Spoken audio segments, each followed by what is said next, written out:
¿Qué tal? Buenas tardes. Vamos con la siguiente entrega en esta modalidad aprendiendo desde casa, concretamente en el tema de análisis financiero para la asignatura de finanzas de la Universidad Tecnológica de Parras de la Fuente, su servidor el profesor Pachicano, y continuamos en concreto con el tercer bloque de razones titulado bloque de deuda. No sin antes por ahí un pequeño de sarcasmo, ¿verdad? Yo no soy pobre, tengo todo mi capital invertido en deudas. O muy bien, compraste el último iPhone, pero ¿qué tal? No pagas tus deudas, típico. O lo que es la vida adulta, la luz, las tarjetas, la renta, los pendientes, el gas, lo que te prestaron, y tú al final del día. Concretamente, un poquito de introducción a lo que es este bloque del análisis de deuda. Hay una parte fundamental en lo que va a distinguir a este bloque de lo que son las razones de deuda, y es la terminología que en el argot de finanzas se le conoce como apalancamiento. Bueno, ¿y qué es eso del apalancamiento?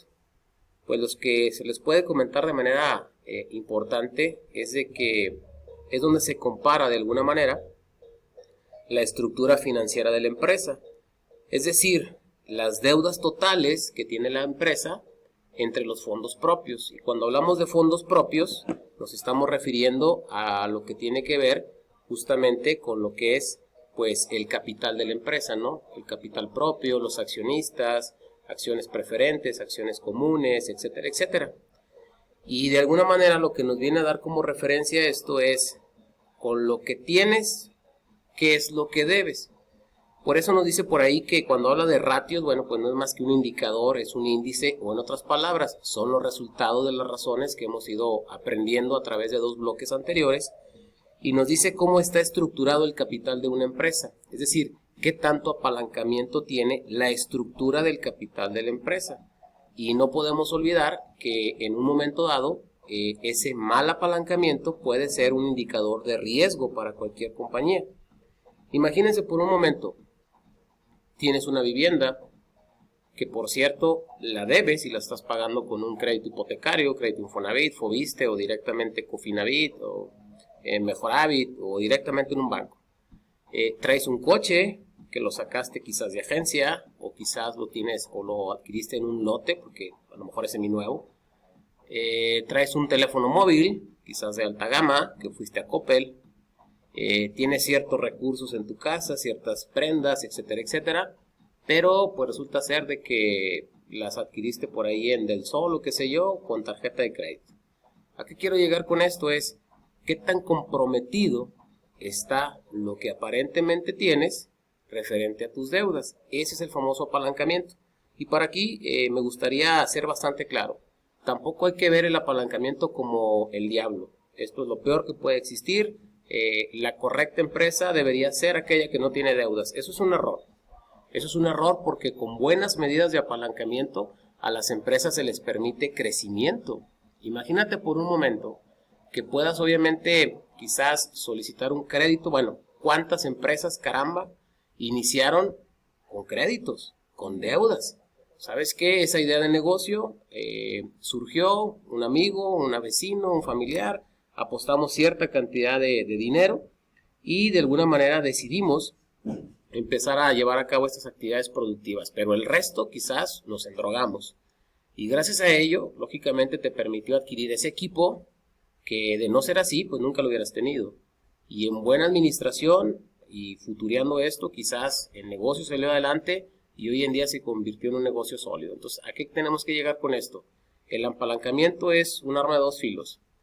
Mal cuidado, mal administrado, lleva al fracaso a cualquier compañía. Es como en la casa, una tarjeta de crédito en manos equivocadas de una persona quizás en la familia que no tiene sentido de la responsabilidad, puede provocar un caos para esa familia, no de ahorita, ni de mañana, sino de años incluso. O de alguna manera te puede ayudar incluso a mejorar, a aumentar el patrimonio, a tener mejores inmuebles, etcétera, etcétera. Entonces hay que empezar a entender esta parte que si bien es cierta, descuidada, puede llevar al fracaso a muchas compañías. Por otro lado, también bien administrada puede ser generador o motor de éxito en un momento dado. ¿Estamos? Ok, y para ello, bueno, por esta imagen que ven por aquí en el video tutorial, Ya lo habíamos platicado al inicio de introducción de este tema de razones financieras, en donde, por ejemplo, imagínense el caso típico en un balance general, en plan de endeudamiento y de no endeudamiento. Entonces, lo primero que alguien dice, bueno, yo prefiero no endeudarme, que sería la última columna. Y tus pasivos, tu capital, tus activos, nos dan igual, 50,000 pesos en los dos escenarios. En este caso estoy indicando esta parte. Pero desde el punto de vista de un estado de resultados, pues llegamos a ciertas utilidades, en donde lógicamente pues las ventas son iguales, los gastos son iguales, la utilidad operativa es igual, pero desde luego la empresa que tiene gastos financieros pues los tiene que cubrir, es decir, la que tiene deuda, y la que no los tiene pues obviamente los omite. ¿Eso qué significa? Que aparentemente vemos unas utilidades antes de impuestos ya de manera diferente. En el escenario de deuda vemos de no deuda, vemos 12,000 pesos y con deuda vemos 9,000. Alguien puede decir, no, pues yo prefiero el de 12, entonces lo bueno es no endeudarse. Sí, pero cuando vienen los impuestos, pues obviamente los impuestos también son más elevados porque tu utilidad es más grande y acá son menores. Entonces, no estoy diciendo que con esto se compense que te endeudes. Cuando llegas a la utilidad después de impuesto, alguien puede decir, yo definitivamente decido el plan de no endeudarme, mi utilidad es más grande aunque los impuestos fueron más grandes, porque aquí son 7,200 contra 5,400. Y desde ese punto de vista tendría razón, pero hay otra parte de trasfondo en estos resultados. ¿Qué te parece si analizamos justamente el rendimiento sobre el capital contable? Y el rendimiento sobre el capital contable no es otra cosa más que el famoso apalancamiento que te platiqué hace un momento. Ahora, ¿qué utilidad generas o rendimiento? 7,200. ¿Entre cuál es el capital o la estructura de la empresa? Pues son 50,000, porque mira, en el plan de no endeudamiento, tus activos están siendo financiados con tu aportación completita de capital. Esa razón te da un resultado de 14,4%. Este es tu apalancamiento si no te endeudas.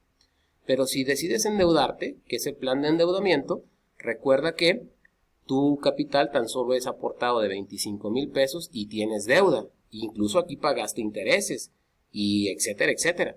Entonces eso significa que el resultado sería 5,400 de tu utilidad en el plan de endeudamiento sobre el capital que, ojo, no son 50,000, son 25,000, porque es lo que estás aportando. ¿Qué significa esto? Estos indicadores, chavos, observados desde el enfoque de un inversionista, te lo dejo a tu consideración. ¿Qué prefieres? Que por cada peso que estás invirtiendo, obtengas un 21,6% de rendimiento o 14,4%. Y sin temor a equivocarme, pues todo el mundo va a decir, no, pues profe, estamos invirtiendo en CETES. A mí me gustaría que por cada peso, pues lógicamente me den el mayor rendimiento posible. Entonces todo depende del enfoque y la finalidad de cada establecimiento. Con esto, insisto, no estoy dejando claro que el hecho de que se endeude es lo mejor para la empresa, pero también el hecho de pensar que el endeudamiento es el diablo, eso es un error. En estos terrenos estamos hablando del famoso apalancamiento. Para ello vamos a recapitular que este bloque principalmente consensamos y estandarizamos dos razones a calcular. La razón de deuda, que simplemente son pasivos totales entre activos totales, y la razón de capacidad de pago de intereses, que es la utilidad antes de intereses e impuestos, le llaman el UAFIR, utilidad antes intereses financieros y demás, sobre los intereses.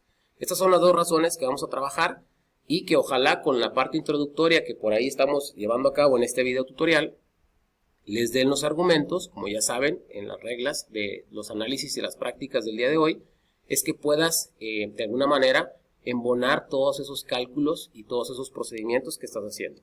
Si les parece bien, vámonos a nuestro archivo de Excel. Para ello, recapitular de manera rápida que mi primer bloque fue el análisis de liquidez, ya es historia. Recientemente estuvieron trabajando el bloque de análisis de actividad y en esta ocasión ya me encuentro en la tercera hoja de mi libro de Excel, en donde le titulé análisis de deuda o análisis financiero de deuda. Estoy recordando que estoy trabajando los estados financieros expresados de manera trimestral de Grupo Lala, directamente obtenidos de la Bolsa Mexicana de Valores, para el último trimestre del pasado 2019 y el primer trimestre de este año en curso, que es el 2020. Siguiendo con la secuencia, chavos, en cuanto a las razones que ya hemos trabajado, vamos por la octava razón ya dentro de este proceso de lo que es el análisis. Y vamos con la razón de deuda. Al hacer lo propio, pues yo me doy cuenta que esta razón es una división de pasivos entre activos totales, partidas que pueden ser obtenidas de un balance general.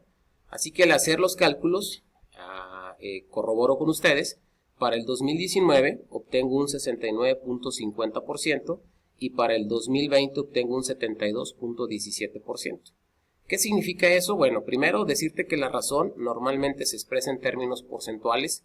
¿Y esto qué significa? Pues de alguna manera viene siendo el apalancamiento a grosso modo también, ¿no? ¿Por qué? ¿Por qué te digo que a grosso modo puede ser el apalancamiento? Porque mira, en el 2019 tenías más de 74 millones en activos, pero de pasivos, deudas, eran más de 51 millones. Es decir, lo que aparentemente era tuyo, que son los activos totales, circulante, fijo, diferido, pues prácticamente contra los pasivos estaban estructurados como en un 69.5% de deuda. De cada cosa, de cada peso que tú tenías en activos, debías 69.5 centavos. En contraste, en el 2020 aumentó incluso. De cada peso, más de 80 millones en activos, tienes más de 58 millones de pasivos. ¿Qué significa eso? Que de cada peso que la empresa tiene en el primer trimestre del 2020, literalmente más de 72 centavos se deben. Esa es la estructura de esta empresa y así es como está. Debido a lo anterior, yo le etiqueté como una razón mala. ¿A qué se debe? Pues hay una diferencia entre los resultados del 2019 y 2020, como lo puedes apreciar, con un incremento del 2.67%. Como ya los resultados están en porcentaje, simplemente hice una resta, como te puedes dar cuenta. Y pues obviamente está aumentando la estructura de deuda de este establecimiento. Para ello, haciendo la comparativa, pues como siempre lo hacemos en el cada razón, ¿no? ¿A qué se debe esto? Bueno, pues entonces aquí te muestro mis cálculos. Se debe a que si yo elaboro o analizo de alguna manera los pasivos del 2019 al 2020, pues hubo un aumento en pasivos de casi el 13%, 12.9 y más. En contraste, los activos sí aumentaron también del 2019 al 2020, pero tan solo aumentaron un 8.7%. Entonces, sí están incrementándose los activos en la empresa, pero me llama muchísimo la atención que la deuda, lógicamente, está aumentando más que proporcional referente a los activos. Ya expliqué los resultados de la razón, lo que significa, el qué etiqueta le vamos a colocar, el qué diferencia o por qué se están dando esas cosas, esta situación en particular, y dónde puede estar reflejado justamente el porqué de esta situación que está pasando. Vámonos por su parte a la segunda razón de este bloque, que ya sería la razón número 9, y es la razón de capacidad de pago de intereses, en donde me dice que también es una división de la utilidad antes de intereses de impuesto, ojo, utilidad antes de intereses de impuesto, entre los intereses o los gastos financieros, que así se le suele llamar. Y por lo tanto, me doy cuenta que al hacer los cálculos en el 2019 me daba un resultado de 2.1 y en el 2020 1.49. ¿Qué significan estos resultados? Estos resultados de esta razón de capacidad de pago de intereses se expresan en veces. Ojo, veces. ¿Y qué significa esto? Mira, en el 2019 tú tenías intereses de tus deudas que pagar. Ojo, nada más intereses. Estoy hablando de la deuda. Simplemente de los intereses que genera tu deuda. 671,000 pesos. Pero lógicamente la utilidad que generaste en este periodo era de más de 1.454.000. Como debemos suponer, con las utilidades, pues puedes hacer frente al pago de estos intereses en más de 2 veces. Es decir, si fueran requeridos, pues prácticamente por cada peso de gasto financiero que tú tienes que hacerle frente, cuentas con más de 2 pesos para poderlos pagar. Pero observo que en el 2020 el resultado es de 1.49. ¿Qué significa esto? Que lógicamente de lo que tú debías de intereses en el 2020, pues prácticamente de las utilidades, que por cierto, dicho sea de paso, desde el bloque anterior lo venimos platicando, disminuyó la utilidad. Y obviamente los gastos financieros me llama la atención que aumentaron. Mira, checa los que traías en el 2019, checa los que traes en el 2020, la utilidad que traías en el 2019 y sopas, disminuyó la utilidad en el 2020. Entonces, tu razón es de 1.49, repito, son veces, significa que todavía puedes hacerle frente, eso me queda claro, pero ahora tan solo con 1.49 pesos, es decir, de cada peso de intereses financieros del 2020, cuentas con 1.49 para hacerle frente, es decir, lo puedes cubrir y te sigue restando 49 centavos por cada peso de interés o de gasto financiero. Por lo tanto, le puse una etiqueta de mala porque lógicamente está disminuyendo tu capacidad para poder afrontar tus intereses, y eso es explicado con la primera razón de este bloque, es decir, la razón de deuda. Está